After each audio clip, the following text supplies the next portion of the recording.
بسم اللہ الرحمن الرحیم۔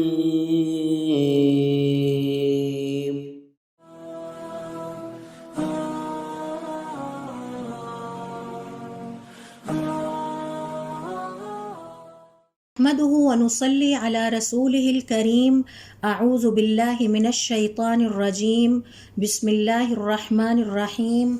رب اشرح لي صدری ویسر لي امری واحلل عقدۃ من لسانی یفقہوا قولی۔ توبہ کی قبولیت کی علامات، توبہ کے حوالے سے آج ہمارا یہ دوسرا سیشن ہے۔ قرآن کریم کا جب ہم مطالعہ کرتے ہیں تو ہمیں پتہ چلتا ہے کہ توبہ کا کرنا ہر مسلمان پر واجب ہے اور فرض ہے،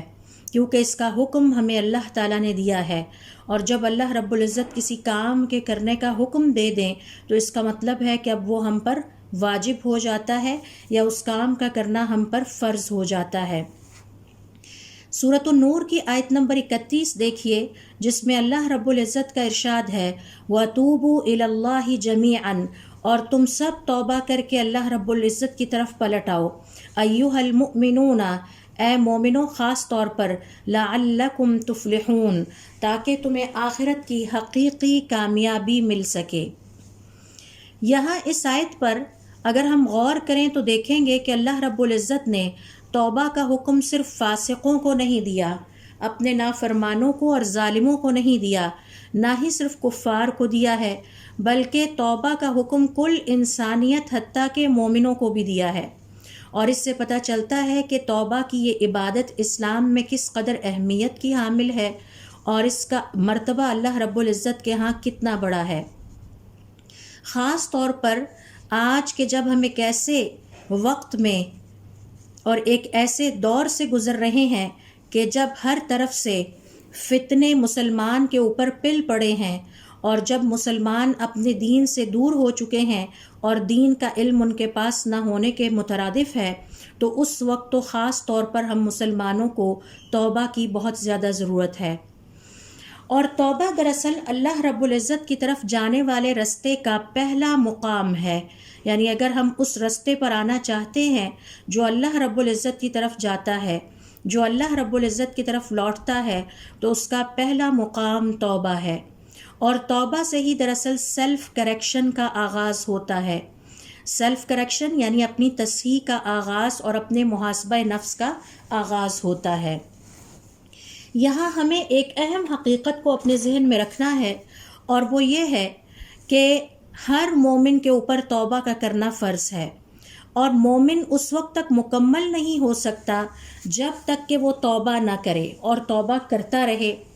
ہمیں یہ بھی ذہن میں رکھنا ہے ہمارے علماء کرام کے مطابق کہ توبہ کا کرنا کسی نقص یا کسی کمی کی دلیل نہیں ہے، بلکہ یہ پرفیکشن آف فیتھ ہے۔ یعنی اگر ہم چاہتے ہیں کہ ہمارا فیتھ پرفیکٹ ہو جائے تو اس کے لیے ہمیں توبہ کرتے رہنا چاہیے، بار بار کرنا چاہیے، صبح و شام کرنا چاہیے۔ اور اگر ہم حضور اکرم صلی اللہ علیہ وآلہ وسلم کی سنت کی بات کریں تو آپ صلی اللہ علیہ وآلہ وسلم دن میں 100 دفعہ توبہ کیا کرتے تھے۔ اور اگر توبہ کا کرنا کسی نقص یا کمی یا کوتاہی کی دلیل ہوتا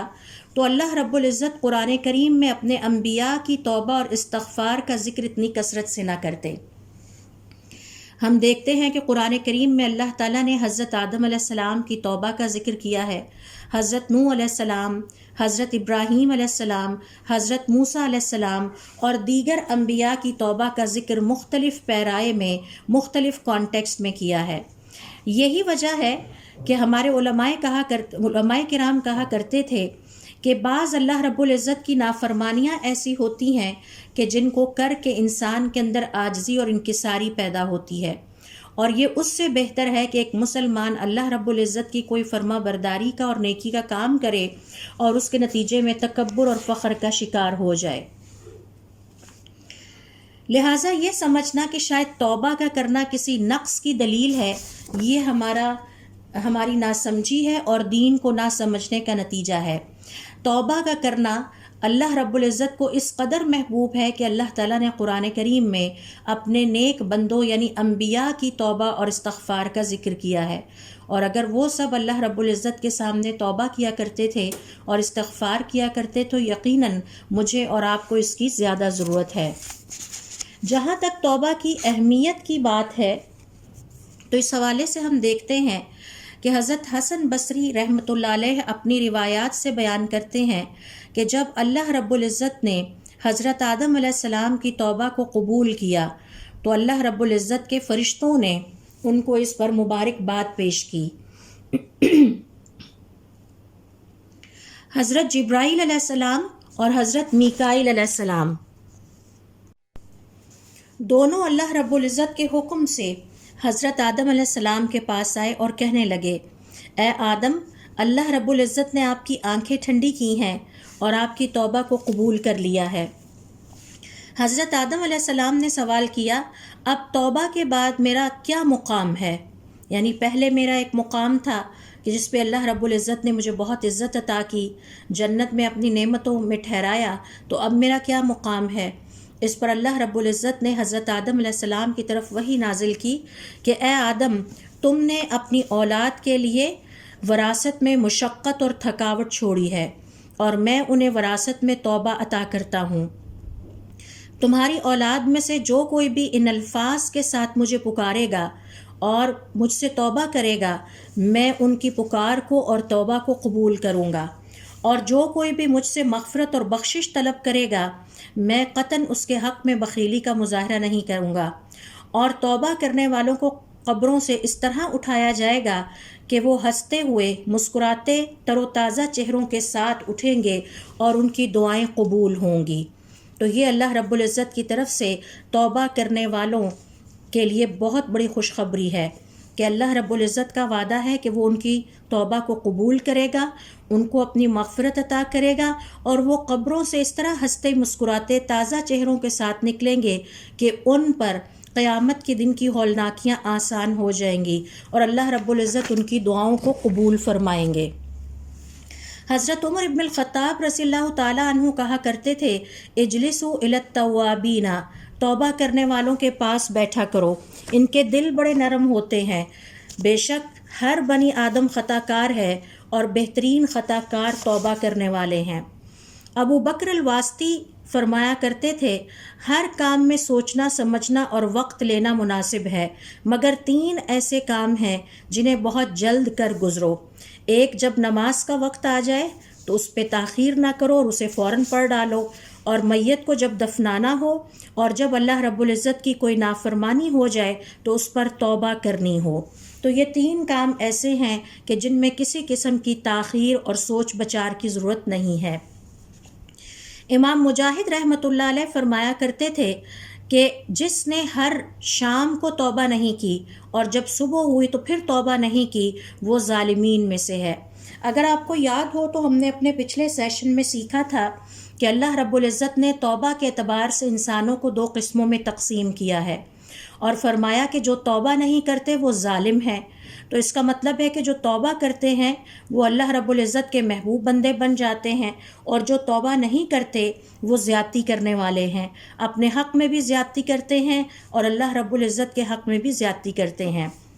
یہی وجہ ہے کہ امام مجاہد رحمۃ اللہ علیہ فرمایا کرتے، جس کسی نے شام کے وقت توبہ نہیں کی اور پھر صبح ہونے پر توبہ نہیں کی، یعنی ہر صبح اور ہر شام، تو وہ ظالمین میں سے ہے۔ ابن عطا رحمۃ اللہ علیہ فرماتے ہیں کہ توبہ کی 2 قسمیں ہیں، توبۃ الانابتی و توبۃ الاستجابہ۔ ایک کو توبہ انابت کہا جاتا ہے اور ایک کو توبہ استجابہ کہا جاتا ہے، اور یہ عوام کی توبہ ہے اور خواص کی توبہ ہے، یعنی کچھ عام لوگ ہیں میری طرح اور آپ کی طرح، اور کچھ اللہ تعالیٰ کے خاص بندے ہیں جیسے اللہ رب العزت کے انبیاء ہیں، صدیقین ہیں، صالحین ہیں، شہداء ہیں۔ تو توبۃ الانابہ سے مراد یہ ہے کہ انسان اللہ رب العزت کی سزا کے خوف سے توبہ کرے، اور توبۃ الاستجابہ یہ ہے کہ اللہ رب العزت کے حیا کی وجہ سے توبہ کر جائے، کہ اللہ رب العزت کا حیا اس کے دل میں آئے اور وہ غلطی کا ارتکاب نہ کرے اور پھر اللہ رب العزت سے توبہ کر لے۔ ذوالنون المصری رحمۃ اللہ علیہ فرمایا کرتے تھے کہ عوام کی توبہ گناہوں سے ہوتی ہے اور خواص کی توبہ غفلت سے ہوتی ہے، یعنی خواص اس بات پر بھی توبہ کرتے ہیں کہ ہم لمحہ بھر کو بھی اپنے رب کے ذکر سے غافل کیوں ہوئے۔ حضرت فضیل رحمۃ اللہ علیہ فرمایا کرتے تھے کہ اللہ رب العزت سے توبہ طلب کرنا اور اس کے بعد اس گناہ کو ترک نہ کرنا جھوٹی توبہ کی نشانی ہے۔ تو ایسی توبہ اللہ رب العزت کے ہاں رد ہو جاتی ہے اور جھوٹی توبہ اور مردود توبہ کہلاتی ہے۔ پھر دیکھیے ابو سلیمان الدارانی فرماتے ہیں کہ جس کسی نے اپنے آپ کو صاف کر لیا اور صاف کرنے کی کوشش کی توبہ کے ذریعے، اللہ تعالیٰ اس کا نامہ اعمال صاف کر دیتے ہیں، اور جس نے اپنے آپ کو اللہ رب العزت کی نافرمانیوں سے آلودہ کر لیا تو اللہ رب العزت کی طرف سے اس کا نامہ اعمال آلودہ ہو جاتا ہے۔ اور جو شخص پورا دن اللہ رب العزت کی اطاعت گزاری اور فرما برداری میں گزارے گا، وہ رات کے وقت اللہ تعالیٰ کی عبادت کی توفیق پائے گا، اور جو اپنی رات اللہ تعالیٰ کی پسند کے مطابق اور اللہ تعالیٰ کی عبادت اور فرما برداری میں گزارے گا، وہ دن کے وقت اللہ رب العزت کے لیے نیکیاں کرنے کی توفیق پائے گا۔ اسی طرح سے یہاں میں آپ سے ایک واقعہ شیئر کرتی ہوں جس کا ذکر ابن قدامہ المقدسی نے اپنی کتاب التوابین میں کیا ہے، اور اس سے بھی ہمیں توبہ کی اہمیت کا پتہ چلتا ہے اور اللہ رب العزت کی رحمت کی وسعت کا پتہ چلتا ہے۔ وہ کہتے ہیں کہ روایات کے مطابق بنی اسرائیل میں ایک نوجوان تھا، اس نے اللہ رب العزت کی 20 سال عبادت کی اور پھر اس نے اللہ رب العزت کی 20 سال نافرمانیوں میں گزار دیے۔ ایک دن وہ آئینے کے سامنے کھڑا ہوا تھا کہ اس کی نظر اپنی داڑھی کے چند سفید بالوں پر پڑی۔ اس نے محسوس کیا کہ اس کی زندگی کا کافی وقت گزر چکا ہے۔ اس نے فوراً اللہ رب العزت کو انتہائی پشیمانی کے ساتھ پکارا، اے میرے رب، اطاعتک 20، میں نے 20 سال تک آپ کی اطاعت گزاری اور فرما برداری کی، وعصیتک 20، اور میں نے 20 سال تک آپ کی نافرمانی کی، فَإِن رَجَعْتُ إِلَيْكَ تَقْبَلْنِي، کیا اب اگر میں آپ کی طرف واپس پلٹ آؤں تو آپ مجھے قبول فرمائیں گے؟ اس نے کسی کو سنا وہ کہہ رہا تھا،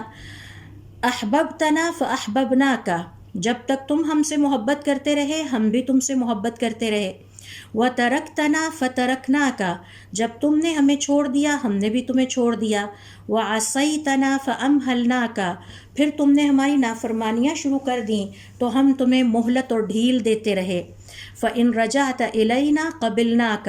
ابھی بھی اگر تم ہماری طرف پلٹنا چاہو تو ہم تمہیں قبول کرتے ہیں۔ تو اس سے پتہ چلا کہ توبہ کس قدر عظیم عبادت ہے، اور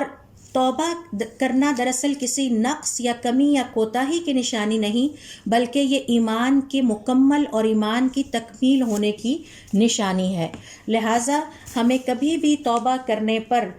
جو ہے وہ یہ محسوس نہیں کرنا چاہیے کہ شاید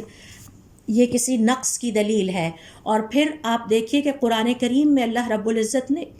کس طرح سے انبیاء کرام کی توبہ کا بار بار ذکر کیا ہے۔ اس کے بعد دیکھیے ہم اگلی بحث کی طرف آتے ہیں، اور وہ یہ ہے کہ توبہ کی قبولیت کی علامات کیا ہیں۔ اس حوالے سے میں آپ سے یہ علامات شیئر کروں گی، اور ان علامات کے شیئر کرنے کا مقصد یہ ہے کہ ہم سیلف ایویلیویشن یعنی محاسبہ نفس کر سکیں اور دیکھ سکیں کہ ہم ان علامات کے حوالے سے کہاں سٹینڈ کرتے ہیں۔ تو اس میں اہل علم کا یہ کہنا ہے کہ توبہ کی قبولیت کی سب سے پہلی علامت یہ ہے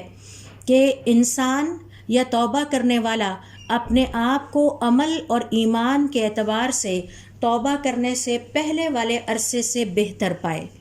یعنی پہلے جو اس کا عرصہ تھا اس میں وہ اپنے اندر اللہ رب العزت کی فرما برداری اور ایمان کی مضبوطی کو اتنا محسوس نہیں کرتا تھا جتنا کہ توبہ کرنے کے بعد وہ محسوس کرنے لگا ہے۔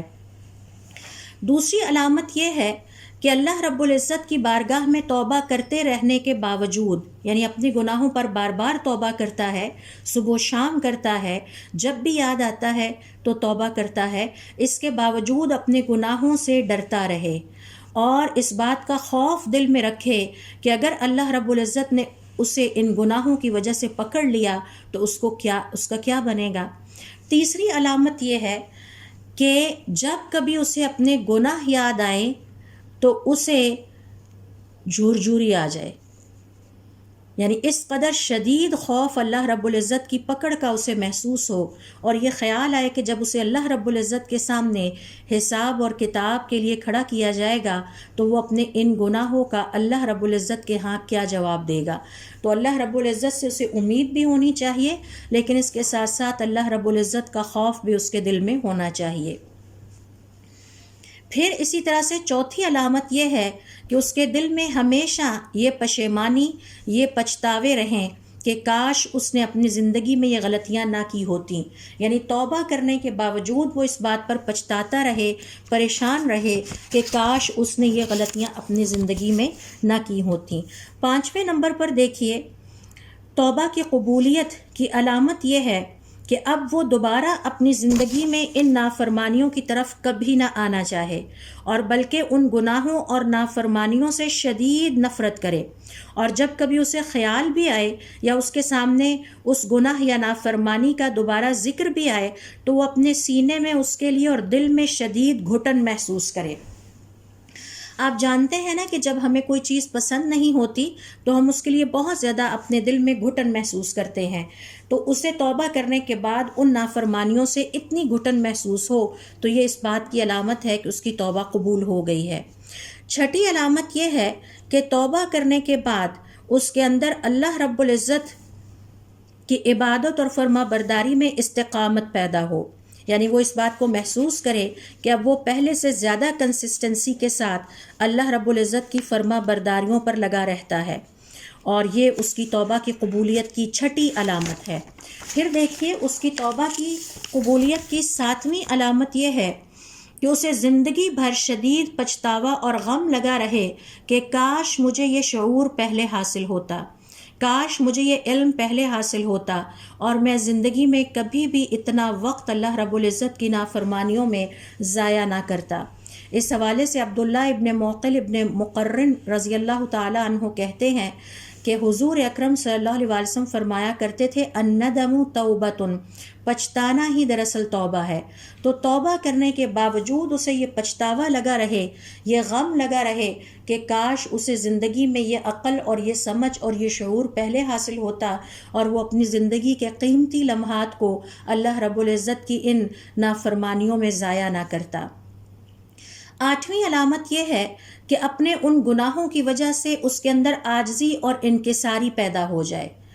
اور جو اللہ رب العزت کی بارگاہ میں توبہ کرنے والا ہوتا ہے وہ ہمیشہ عاجزی اور انکساری کا مظاہرہ کرنے والا ہوتا ہے، وہ تکبر کرنے والا اور دوسروں کو یا اپنے آپ کو دوسروں سے بہتر سمجھنے والا نہیں ہوتا، اور ہمیشہ اللہ رب العزت کی رحمت کی امید رکھے اور اس کے عذاب کا خوف اپنے دل میں رکھے۔ لہٰذا توبہ کرنے والے کے پاس، توبہ کرنے والے صاحب ایمان کے پاس عاجزی اور انکساری کے علاوہ اور کوئی چارہ کار نہیں۔ اگر کوئی شخص تکبر میں مبتلا ہوتا ہے اور وہ اپنے آپ کو دوسروں سے بہتر سمجھتا ہے تو اس پر بھی اسے توبہ کرنی چاہیے۔ 9ویں نمبر پر دیکھیے کہ توبہ کی قبولیت کی علامت یہ ہے کہ توبہ کرنے کے بعد توبہ کرنے والا اپنی زندگی میں، اپنے مال میں، اپنے گھر والوں اور اپنی اولاد میں اس کی برکت کے اثرات کو محسوس کرے گا، وہ اپنے کاموں کو آسان ہوتا دیکھے گا۔ اس کے علاوہ اللہ رب العزت کی طرف سے اسے دلی اطمینان اور سکون بھی عطا ہوگا جو اس کے دل کو بھر دیں گے۔ تو یہ توبہ کی قبولیت کی علامت ہے۔ بالکل اسی طرح سے جب بھی ہم کوئی نیک عمل کرتے ہیں تو اس کے نتیجے میں ہم بہت زیادہ سکون محسوس کرتے ہیں، کیونکہ اللہ تعالیٰ نے اس کائنات میں اس طرح سے کچھ اصول بنا دیے ہیں کہ نیکی یا اچھائی کا کام کرنے کے بعد آپ کو اپنے دل میں بہت زیادہ اطمینان یا سکون محسوس ہوتا ہے۔ مثال کے طور پر جب آپ نماز پڑھ کے فارغ ہوتے ہیں تو آپ فیل کرتے ہیں کہ آپ کے کندھوں سے ایک بوجھ اتر گیا ہے، آپ نے ایک فرض ادا کر دیا ہے۔ اسی طرح سے جب آپ زکوٰۃ ادا کر کے فارغ ہوتے ہیں، یا جب اللہ کی راہ میں خرچ کرتے ہیں، یا جب آپ کسی کی آگے بڑھ کے مدد کر دیتے ہیں تو اس کے نتیجے میں ایک خاص قسم کا سکون اور ایک خاص قلبی کیفیت اللہ رب العزت کی طرف سے آپ کو عطا ہوتی ہے۔ توبہ کرنے والا اس سکون اور اس اطمینان اور برکت کو اپنے مال میں، اپنے گھر والوں میں، اپنی اولاد میں محسوس کرتا ہے اور اس کے کام آسان ہونے لگتے ہیں۔ 10ویں نمبر پر دیکھیے، توبہ کی قبولیت کی علامت یہ ہے کہ سچی توبہ جو کہ اللہ رب العزت کی بارگاہ میں قبول ہو جاتی ہے، اس کی ایک علامت یہ ہے کہ توبہ کرنے والا اس کے بعد صرف نیک لوگوں کی محفل اور مجلس میں بیٹھنا پسند کرتا ہے، کیونکہ وہ اس بات کو جانتا ہے کہ نیک لوگ اسے اللہ رب العزت کی یاد دہانی کراتے رہیں گے، اسے نیکی کے رستے کی طرف لے کر جائیں گے، اور وہ اس بات کی قطعاً گنجائش اپنے دل میں نہیں پاتا، نہ ہی وہ اس بات کو پسند کرتا ہے کہ اب وہ اپنے برے ساتھیوں اور اللہ رب العزت کے نافرمان ساتھیوں کی مجلس کی طرف دوبارہ جائے۔ تو یہ توبہ کی قبولیت کی 10ویں علامت ہے۔ توبہ کی قبولیت کی 11ویں علامت یہ ہے کہ توبہ کرنے کے باوجود، صبح و شام توبہ کرنے کے باوجود، تمام فضیلت کے دنوں میں توبہ کرنے کے باوجود اللہ رب العزت سے کثرت سے استغفار کرتا رہے اور یہ دعا کرتا رہے کہ اللہ تعالیٰ میری توبہ کو قبول فرمانا اور مجھے حق کے راستے پر ثابت قدمی عطا فرمانا اور مجھے دین کے راستے پر ثابت قدمی عطا فرمانا۔ تو توبہ کرنے کی فکر الگ ہے اور توبہ کے قبول ہونے کی فکر علیحدہ ہے۔ 12ویں علامت توبہ کی قبولیت کے حوالے سے یہ ہے کہ گاہے بگاہے اپنی توبہ کی تجدید کرتا رہے، یعنی یہ کافی نہیں ہے کہ زندگی میں ایک دفعہ میں نے توبہ کر لی ان گناہوں سے اور اب دوبارہ نہیں کرنی، بلکہ بار بار اس توبہ کی تجدید کرتا رہے، بار بار اپنے ان گناہوں کو یاد کر کے اللہ رب العزت کے سامنے روتا رہے، گڑ گڑاتا رہے اور اللہ رب العزت سے معافی مانگتا رہے۔ تو یہ وہ 12 علامات ہیں جو کہ توبہ کی قبولیت کی علامات ہیں۔ جیسا کہ میں نے آپ سے پہلے ذکر کیا کہ توبہ کی قبولیت کے اعتبار سے 2 قسمیں ہیں، ایک قبول ہونے والی توبہ اور ایک رد ہو جانے والی توبہ۔ آئیے اب ہم ذرا دیکھتے ہیں کہ رد ہو جانے والی توبہ کون سی ہے۔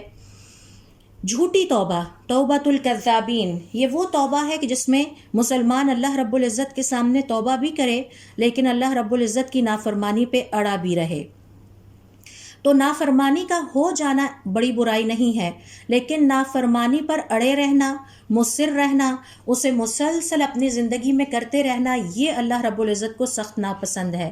مثال کے طور پر خاتون کو پہلے شعور نہیں تھا، اس نے بے حجابی اختیار کی، اب جب اسے شعور آ گیا اور اس نے حجاب لینا شروع کر دیا تو گویا اس نے توبہ کر لی ہے۔ لیکن اگر وہ توبہ بھی کرے اور ساتھ بے حجابی کو بھی اپنائے رکھے اور فحاشی کے پھیلاؤ اور عریانی کے فروغ میں بھی لگی رہے تو پھر جو وہ توبہ کرے گی یہ جھوٹی توبہ ہے۔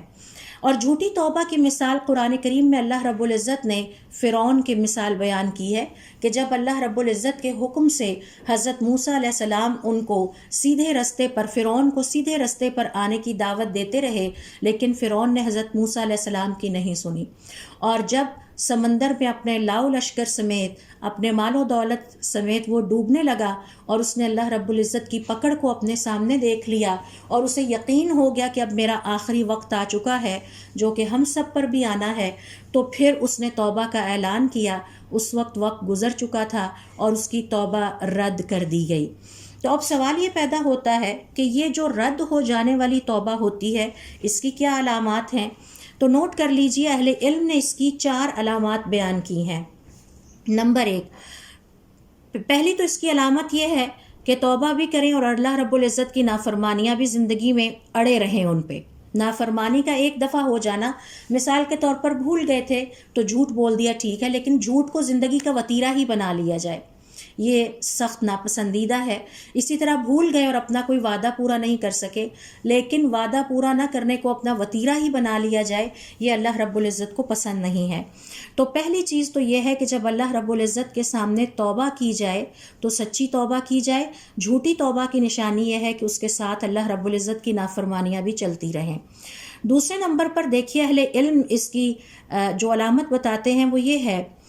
کہ جب کبھی انسان اپنے پچھلے گناہوں کو یاد کرے تو ان کی لذت کو انجوائے کرے اور گھنٹوں اس کی سوچ میں ڈوبا رہے، یہ اس بات کی علامت ہے کہ ان گناہوں سے توبہ قبول نہیں ہوئی اور یہ جھوٹی توبہ تھی، یہ سچی توبہ نہیں تھی۔ مثال کے طور پر بیٹھے ہیں اور اپنے ان ساتھیوں کو یاد کر رہے ہیں کہ جن کے ساتھ بیٹھ کے محفل موسیقی انجوائے کرتے تھے اور کتنا مزہ آتا تھا، گھنٹوں اس میں ہم موسیقی سنتے تھے اور پھر شراب کی محفل چلتی تھی۔ تو اس گناہ کو یاد کرنا، اس سے لطف اندوز ہونا اور اس کو سوچتے رہنا، یہ اس بات کی علامت ہے کہ یہ جھوٹی توبہ ہے اور اللہ رب العزت کے ہاں رد ہو جانے والی توبہ ہے۔ تیسری علامت یہاں پر یہ ہے کہ انسان کو یہ اطمینان ہو جائے اور یقین ہو جائے کہ بس اب اس نے توبہ کر لی ہے، یہ کافی ہے۔ ہم نے پیچھے دیکھا کہ جو توبہ کی قبولیت کی علامات ہیں ان میں سے ایک یہ بھی ہے کہ توبہ کرنے کے باوجود یہ اطمینان نہ ہو، بلکہ یہ خوف رہے کہ پتہ نہیں میری توبہ قبول بھی ہوئی کہ نہیں، اور اس کے لیے انسان دعا کرتا رہے۔ تو جھوٹی اور رد ہو جانے والی توبہ کی علامت یہ ہے کہ اس میں انسان مطمئن ہو جائے کہ بس میں نے اپنے پچھلے گناہوں سے توبہ کر لی تھی اور اب میری توبہ قبول ہو چکی ہے۔ چوتھی علامت یہ ہے کہ آنکھیں خشک رہیں، اللہ رب العزت کے سامنے اپنے گناہوں پر رونا نہ آئے، اور غفلت مستمر رہے، چلتی رہے، اور دل سخت ہو جائیں، اللہ رب العزت کے کلام کا دل پر اثر ہی نہ ہو، دین کی نصیحتوں کا، دین کے واعظ کا دل پر اثر ہی نہ ہو۔ پھر اگلی علامت دیکھیے، علماء کرام بیان کرتے ہیں کہ توبہ کی تجدید نہ ہو، اور 5 تجدید یعنی بار بار توبہ نہ کرتے رہیں، اور اس سے اگلی علامت یہ ہے کہ اس توبہ کے بعد یعنی توبہ کرنے کے بعد ان گناہوں کو نامہ اعمال سے مٹانے کے لیے نئے نیک اعمال کرنے کے لیے کوئی جد و جہد نہ کی جائے۔ اگر آپ کو یاد ہوگا تو ہم نے اس سے پہلے ایک سیشن میں گناہوں کے آداب میں سیکھا تھا کہ جب کوئی گناہ ہو جائے تو پھر اس پر اللہ رب العزت سے توبہ کر کے اس غلط کام کو نامہ اعمال سے مٹانے کے لیے نیک اعمال کیے جائیں۔ مثال کے طور پر ایک تابعی کہتے ہیں کہ مجھ سے فجر کی نماز چھوٹ گئی تو میں بہت پریشان ہوا، میں نے اللہ رب العزت سے توبہ کی اور ساری رات قیام اللیل کیا، اگلے دن روزہ رکھا اور صدقہ کیا، تو انہوں نے 3 نیک عمل کیے اس ایک غلطی پر توبہ کرتے ہوئے جو پیچھے ان سے ہو گئی تھی۔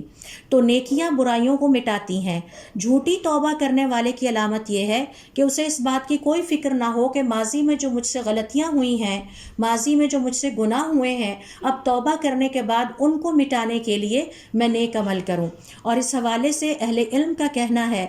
کہ جس عضو سے اللہ رب العزت کی نافرمانی کی ہے، توبہ کرنے کے بعد اس عضو سے اب نیک کام کیے جائیں۔ مثال کے طور پر اگر زبان سے کسی کو گالی دی ہے تو اب توبہ کرنے کے بعد زبان سے اس کے لیے دعائے خیر کی جائے، اس کی طرف سے صدقہ ادا کر دیا جائے، یا اس کو کوئی خوشی پہنچائی جائے۔ تو اس طرح زبان سے، اسی طرح سے اگر کانوں سے اللہ تعالیٰ کی نافرمانی کی ہے، موسیقی سنتے تھے، باطل سنتے تھے، تو اب کانوں کو توبہ کرنے کے بعد اللہ رب العزت کی کتاب سننے پر لگایا جائے، دین کا واعظ سننے پر لگایا جائے، نصیحت سننے پر لگایا جائے۔ تو اس طرح سے اگر کوئی شخص توبہ کرنے کے بعد یہ کوشش نہیں کرتا کہ وہ اپنے سابقہ گناہوں کی تلافی کے لیے زیادہ سے زیادہ نیک اعمال کرے، تو اس کا مطلب ہے کہ اس کی توبہ جھوٹی ہے، اللہ رب العزت کے ہاں رد کر دی گئی ہے اور قبول نہیں ہوئی۔ اب ہم آتے ہیں اگلی بحث کی طرف، اور وہ یہ ہے کہ توبہ کرنے والے کی علامات کیا ہیں۔ اس حوالے سے یحییٰ ابن معاذ الرازی رحمۃ اللہ علیہ فرماتے ہیں، سچی توبہ کرنے والے یعنی تائب کی علامت یہ ہے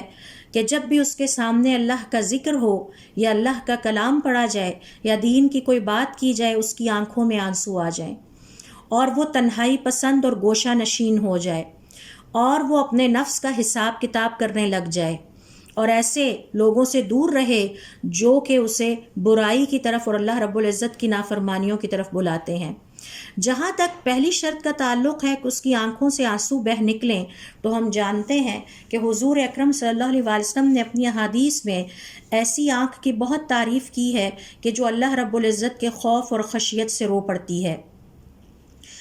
اور پھر دوسری شرط ہے کہ وہ گوشہ نشینی کو پسند کر لے، عزلت پسند ہو جائے، تنہائی کو پسند کر لے۔ اس کی وجہ یہ ہے کہ توبہ کرنے والے کو اس بات کا علم ہو جاتا ہے کہ وہ جب بھی کسی انسان کے پاس بیٹھے گا تو انسان اپنی کم علمی کی وجہ سے اسے اللہ رب العزت کی نافرمانی پر لگا دیں گے۔ مثال کے طور پر وہ ریا کا ارتکاب کر سکتا ہے۔ ریاکاری تبھی ہوتی ہے جب ہم کسی کے پاس بیٹھتے ہیں۔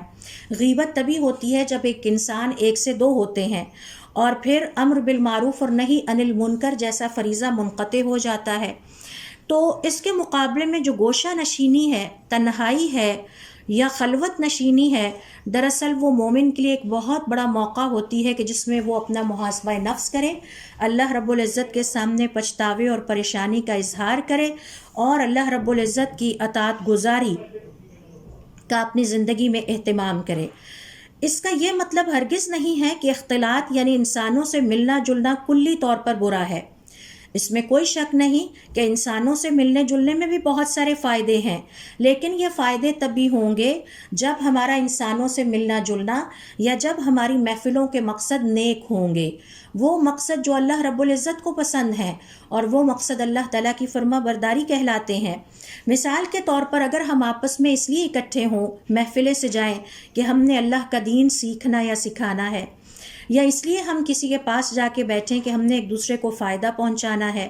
یا اس لیے ہم کسی شخص کے پاس چل کر جائیں کہ اس کے حقوق ادا کرنے ہیں، یا یہ کہ کسی صالح صحبت میں بیٹھنا ہے، پھر تو یہ اختلاط اور پھر یہ ملنا ملانا بہت پسندیدہ ہے، اور قیامت والے دن ہمارے نامہ اعمال میں ثواب اور اجر کا باعث بنے گا۔ لیکن اگر ہمارا ملنا ملانا ایسی ناپسندیدہ مقاصد پر مشتمل ہے جو اللہ تعالیٰ کو پسند نہیں ہے، تو پھر اس سے خلوت اور عزلت نشینی ہی بہتر ہے۔ اور عمومی طور پر قرآن کریم میں اللہ رب العزت نے فرمایا کہ اکثر لوگ زندگی کے اہم ترین مقاصد سے غافل ہیں۔ یہی وجہ ہے کہ اگر ہمیں کوئی اچھا ساتھی میسر آ جائے کہ جس کی صحبت میں بیٹھ کر ہمیں دنیا کا فائدہ بھی ہو اور آخرت کے اجر و ثواب بھی حاصل ہوں، تو پھر تو اچھی بات ہے۔ لیکن اگر ایسے ساتھی میسر نہ ہوں، بلکہ ایسے ساتھی میسر ہوں کہ جن کے ساتھ بیٹھ کر ہم کسی نہ کسی شکل میں اللہ رب العزت کی غیبت میں ہی مبتلا، اللہ تعالیٰ کی نافرمانی میں ہی مبتلا ہوں گے، تو پھر ایسی صحبت سے بچنا چاہیے۔ تو یہ تھا دوسرا پوائنٹ۔ تیسرا یہ ہے کہ توبہ کرنے والے کی علامت یہ ہے کہ وہ اپنا محاسبہ نفس کرنے لگتا ہے۔ اس پوائنٹ کی طرف میں بعد میں آؤں گی اور آپ کو بتاؤں گی کہ کس طرح ہمارے جو صالحین تھے وہ اپنا محاسبہ نفس کیا کرتے تھے۔ ابو یزید البستامی رحمۃ اللہ علیہ فرماتے ہیں، توبہ کرنے والے کی علامات یہ ہیں کہ جب وہ اپنے نفس کا ذکر کرتا ہے تو اس کے اندر عاجزی اور انکساری پیدا ہوتی ہے، یعنی جب وہ اپنے بارے میں سوچتا ہے تو بہت پریشان ہوتا ہے کہ میرا کیا بنے گا، مجھ سے اتنی غلطیاں سرزد ہوئیں، اور پھر جب اسے اپنے گناہ یاد آتے ہیں تو فوراً اللہ رب العزت سے مغفرت طلب کرنے لگتا ہے، استغفار طلب کرنے لگتا ہے، اور جب اس کے سامنے دنیا کا ذکر ہوتا ہے تو اس سے عبرت پکڑتا ہے، اور جب اس کے سامنے آخرت کا ذکر ہوتا ہے تو اس کی خوشخبریوں کی امید کرنے لگتا ہے، اور جب اس کے سامنے اللہ رب العزت کا ذکر ہوتا ہے تو فخر کرنے لگتا ہے، اپنے نفس پر نہیں، اپنے رب پر۔ اسی طرح سے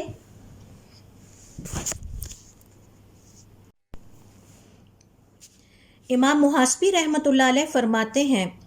کہ سچی توبہ کرنے والے کی علامت اور نشانی یہ ہے کہ اسے ہمیشہ اس بات پر دکھ اور افسوس رہتا ہے کہ اس نے اپنی عمر کا ایک بہت بڑا حصہ بیکار قسم کے مشغلوں میں گزار دیا اور لہو و لعب میں گزار دیا، اور پھر اسے اس بات پر افسوس رہتا ہے کہ کاش اسے یہ شعور پہلے حاصل ہوا ہوتا، اور پھر یہ بھی خوف رہتا ہے کہ پتہ نہیں اس کی توبہ قبول ہوئی کہ نہیں ہوئی۔ پھر سچی توبہ کرنے والے کی ایک علامت یہ ہے کہ وہ اللہ رب العزت کی فرما برداری پہلے سے زیادہ کرنے لگتا ہے، اور اس میں یہ چستی پیدا ہو جاتی ہے کہ وہ آگے بڑھ بڑھ کے تیزی کے ساتھ مختلف نیکیاں اپنے نامہ اعمال کے لیے اکٹھی کرنے کی کوشش کرتا ہے۔ پھر اس کی اگلی علامت یہ ہے کہ وہ اللہ رب العزت کی فرما برداری کرتے ہوئے بوجھل اپنے آپ کو محسوس نہیں کرتا، بلکہ اللہ رب العزت کی فرما برداری اور اطاعت میں اس کا دل لگنے لگتا ہے، اور وہ نہ تو بور ہوتا ہے نہ اکتاہٹ محسوس کرتا ہے۔ اور یہاں میں آپ کو یاد کراؤں گی کہ ہم نے پڑھا تھا کہ حضرت عثمان رضی اللہ تعالیٰ عنہ کو جب وقت ملتا وہ قرآن کریم کی تلاوت پر لگ جاتے، تو جب ان سے سوال کیا جاتا کہ آپ اتنی قرآن کریم کی تلاوت کرتے ہیں، آپ بور نہیں ہوتے، اکتاہٹ کا شکار نہیں ہوتے؟ تو انہوں نے جواب دیا، خدا کی قسم اگر تمہارے دل پاکیزہ ہوں تو اللہ تعالیٰ کے کلام سے کبھی نہ بھریں۔ اور ہم سب جانتے ہیں کہ آخر میں جب ان کی شہادت ہوئی تو وہ اس وقت بھی قرآن کریم کی تلاوت کر رہے تھے، اور رمضان میں وہ ایک قرآن کریم دن کے وقت ختم کرتے تھے اور ایک قرآن کریم رات کے وقت ختم کرتے تھے، اور یہ اس کے علاوہ ہوتا تھا جو وہ تراویح میں بھی سنا کرتے تھے۔ پھر اسی طرح سے امام محاسبی کہتے ہیں کہ سچی توبہ کرنے والے کی تیسری نشانی یہ ہے کہ وہ نفس کی مکاریوں اور تدبیریوں سے خوب واقف ہو جاتا ہے اور نفس کو قابو میں رکھ کے مسلسل اللہ رب العزت کے سامنے توبہ کرتا رہتا ہے۔ اور پھر اس کی اگلی علامت یہ ہے کہ وہ اللہ رب العزت سے امید بھی رکھتا ہے اور خوف میں بھی مبتلا رہتا ہے، یعنی وہ مطمئن نہیں ہوتا کہ اس نے جو کچھ کر دیا بالکل ٹھیک ہے۔ امام شاذلی رحمۃ اللہ علیہ فرماتے ہیں اگر اللہ رب العزت کی اطاعت اور فرما برداری کرتے ہوئے اور اس کی عبادت کرتے ہوئے تمہیں مشقت اور اکتاہٹ اور بوریت محسوس ہو اور تم اس کی مٹھاس اور لذت کو اپنے دل میں محسوس نہ کرو تو اس کا مطلب یہ ہے کہ تمہاری توبہ ابھی قبول نہیں ہوئی، ابھی بار بار توبہ کرو۔ یحییٰ ابن معاذ الرازی کہتے ہیں کہ سچی توبہ کی علامت یہ ہے کہ دل نرم ہو جاتے ہیں اور آنکھوں سے آنسو رواں ہونے لگتے ہیں۔ اب آئیے محاسبہ نفس کی طرف کہ ہمارے صالحین اپنا محاسبہ نفس کیسے کرتے تھے، اور یہ سچی توبہ کی ایک علامت ہے، سچی توبہ کرنے والے کی ایک علامت ہے۔ مختلف روایات سے پتہ چلتا ہے کہ ہمارے صالحین سوتے نہیں تھے جب تک کہ اپنے پورے دن کی کمائی کا حساب کتاب نہیں کر لیتے تھے۔ میں اور آپ تو پورے دن کی کمائی بزنس کو سمجھتے ہیں نا، تو وہ اپنی نیکیوں اور برائیوں کو شمار کرتے تھے، کاؤنٹ کرتے تھے، اور پورے دن کو چیک کرتے ہوئے اگر کوئی نافرمانی محسوس کرتے تو سونے سے پہلے اس پر اللہ رب العزت سے استغفار کرتے، اور اگر دیکھتے کہ حقوق الناس سے متعلق کوئی کوتاہی ہوئی ہے تو اگلے ہی دن اس حق کو ادا کرنے کے لیے چل پڑتے، یعنی ساتھ ساتھ ہی دیکھتے کہ آج کے پورے دن میں مجھ سے کسی انسان کے حق کی ادائیگی میں کوئی کوتاہی تو نہیں ہوئی، تو اس سے پہلے کہ میں بھول جاؤں اس کو پلان کر لیتے کہ کل اب میں نے جا کے اس حق کو ہر حال میں ادا کرنا ہے، اور پھر پورے دن کی نیکیوں کو شمار کرتے اور دیکھتے کہ کوئی نیکیاں بھی آج کے دن کی ہیں تو الحمدللہ کہتے، اور پھر بیٹھ کر یہ سوچتے کہ کون سی نیکیاں ایسی ہیں جو ابھی تک نہیں کر سکے، اس کو اگلے دن کے لیے رکھ لیتے، اگلے دن کے ٹارگٹ سیٹ کرتے کہ اب ہم اس نیکی میں حصہ ڈالیں گے۔ مثال کے طور پر کسی نے محسوس کیا کہ میں نے آج تک کبھی کسی یتیم کی کفالت میں حصہ نہیں ڈالا، میں یہ نیکی ضرور کروں گا۔ اب یہ حرمت والے مہینے آ گئے ہیں تو میں حرمت والے مہینوں میں کہیں کسی جگہ پر پانی کا انتظام کرواؤں گا۔ میں نے آج تک کبھی قرآن کریم یا دعاؤں یا اسلامی کتب کو کسی مسجد میں نہیں رکھوایا، یا یہ کہ میں نے آج تک کبھی کسی مسجد کی صفائی میں بذات خود جا کر حصہ نہیں لیا۔ اور مساجد کی صفائی کرنا اللہ رب العزت کی عظیم عبادت ہے۔ اللہ رب العزت نے حضرت ابراہیم علیہ السلام کو یہ حکم دیا تھا کہ اپنے بیٹے کو ساتھ لے جاؤ اور میرے گھر کو نماز پڑھنے والوں کے لیے پاک کرو۔ تو ہمارے صالحین کی یہ کوشش ہوتی کہ وہ اپنی زندگی میں ہر نیکی میں حصہ ضرور ڈالے۔ کوئی ایسی نیکی جو آج تک میں نہیں کر سکی، اب مجھے اس کو پلان کرنا ہے کہ میں اس کو کروں گا۔ حضرت عمر رضی اللہ تعالیٰ عنہ فرمایا کرتے اپنا حساب کتاب کر لو اس سے پہلے کہ تمہارا حساب کتاب شروع ہو جائے، آج ہی اپنے وزن کر کے سونا اس سے پہلے کہ تمہارے سامنے تمہارے وزن کیے جائیں، اور بڑی حاضری اور اللہ رب العزت کے سامنے پیشی کے لیے اپنے آپ کو تیار کر لو اور اپنے آپ کو خوب آراستہ کر لو۔ یہ آخری جملہ بہت اہم ہے۔ آپ جانتے ہیں نا کہ جب ہم نے کسی سے ملنا ہو، اگر ہم گھر میں اپنے کیجول حلیے میں بیٹھے ہیں اور ہمیں پتہ چلے کہ ہم سے کوئی ملنے آیا ہے تو ہماری پہلی کوشش یہ ہوتی ہے کہ ہم اپنے آپ کو ذرا آراستہ کر لیں، سجا بنا لیں، تاکہ ایک اچھی خوبصورت انداز میں ہم اس کے سامنے جائیں اور بھلے انداز میں جائیں، اور یہ ہمارا دین پسند بھی کرتا ہے۔ اللہ رب العزت بھی خوبصورت ہے اور اس کو خوبصورتی پسند کرتا ہے۔ تو وہ جو ہماری پیشی لگنی ہے، حاضری لگنی ہے اللہ رب العزت کے سامنے، کیا کبھی ہم نے سوچا کہ ہم نے اس کے لیے اپنے آپ کو کیسے تیار کرنا ہے، بنانا ہے، سجانا ہے، سنوارنا ہے؟ یہ بنانا اور سجانا اور سنوارنا صرف نیک اعمال کے ذریعے سے ہی ہوگا۔ وہاں پر جیولری یا میک اپ کی ضرورت نہیں ہے۔ یہاں بناؤ سوار سے مراد ہے کہ باطن بھی صاف ستھرا ہو اور ظاہر بھی صاف ستھرا ہو، اور نامہ اعمال میں توبہ بھی ہو اور استغفار بھی ہو، اور یہ کوشش اور جد و جہد بھی ہو کہ زندگی میں ہمیں جو وقت کے نام پر اور عمر کے نام پر جو موقع ملا ہے، ہم اس میں زیادہ سے زیادہ نیکیاں کر کے اپنے رب کے سامنے حاضر ہو جائیں۔ تو اس حوالے سے حضرت عمر رضی اللہ تعالیٰ عنہ فرمایا کرتے، اور بڑی حاضری اور پیشی کے لیے اپنے آپ کو تیار کر لو اور اس کے لیے خوب آراستہ اور پیراستہ ہو جاؤ، خوب بنو صبرو۔ اسی طرح سے ایک اور نقطہ یہاں پر میں آپ سے شیئر کرنا چاہوں گی کہ ہم نے یہ پڑھا کہ انبیاء کرام بھی کثرت کے ساتھ توبہ کیا کرتے تھے، اور توبہ کرنا کسی نقص یا کوتاہی یا کمی یا تقصیر کی علامت نہیں ہے۔ تو سوال یہ پیدا ہوتا ہے کہ انبیاء پھر توبہ کیوں کرتے تھے اور اس کی کیا وجہ تھی؟ تو اس حوالے سے اہل علم کا کہنا ہے کہ انبیاء کرام کی توبہ دراصل اس بات پر ہوتی ہے کہ وہ غفلت کی حالت سے دوبارہ ذکر کی حالت کی طرف پلٹے ہیں، اور مہاجرین، انصار اور صالحین کی توبہ یہ ہوتی ہے کہ وہ اللہ رب العزت کی نافرمانی سے اللہ رب العزت کی فرما برداری کی طرف پلٹ آئے ہیں، اور اللہ رب العزت کے لیے نیکیاں کرنے یا عمل صالح کے حوالے سے سستی کی حالت سے چستی کی حالت کی طرف پلٹ آئے ہیں۔ یہاں ہمیں ایک بات ذہن میں رکھنی ہے کہ انبیاء کرام، یہ ہمارا اہل سنت والجماعت کا عقیدہ ہے کہ انبیاء کرام کبیرہ گناہوں کا ارتکاب نہیں کرتے۔ کسی بھی پیغمبر نے اپنی زندگی میں کبیرہ گناہوں کا ارتکاب نہیں کیا۔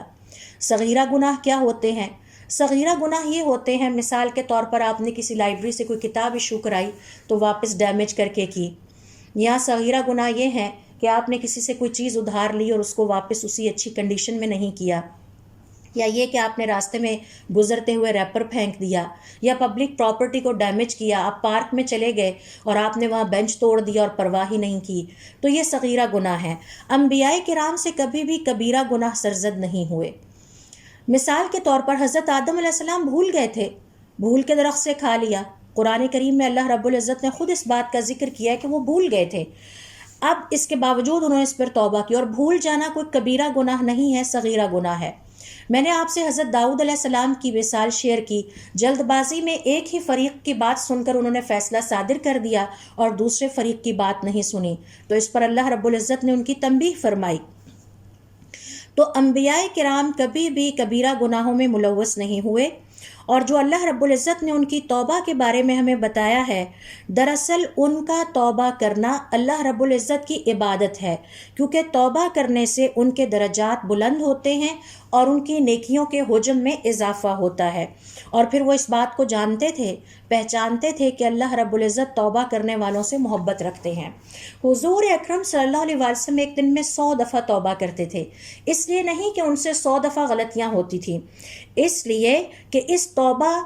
کرنے کی وجہ سے انسان اپنے آپ کو اللہ رب العزت کے سامنے عاجزی اور انکساری کے ذریعے سے پیش کرتا ہے، اور اللہ رب العزت کو یہ عاجزی اور انکساری پسند ہے کہ میرا بندہ میری چوکٹ پہ سر ڈالے پڑا ہے، تو پھر اس توبہ کے نتیجے میں ان کے درجات بلند ہوتے ہیں، ان کی نیکیوں میں اضافہ ہوتا ہے، اور انہیں تواب ہونے کی حیثیت سے اللہ رب العزت کی محبت عطا ہوتی ہے۔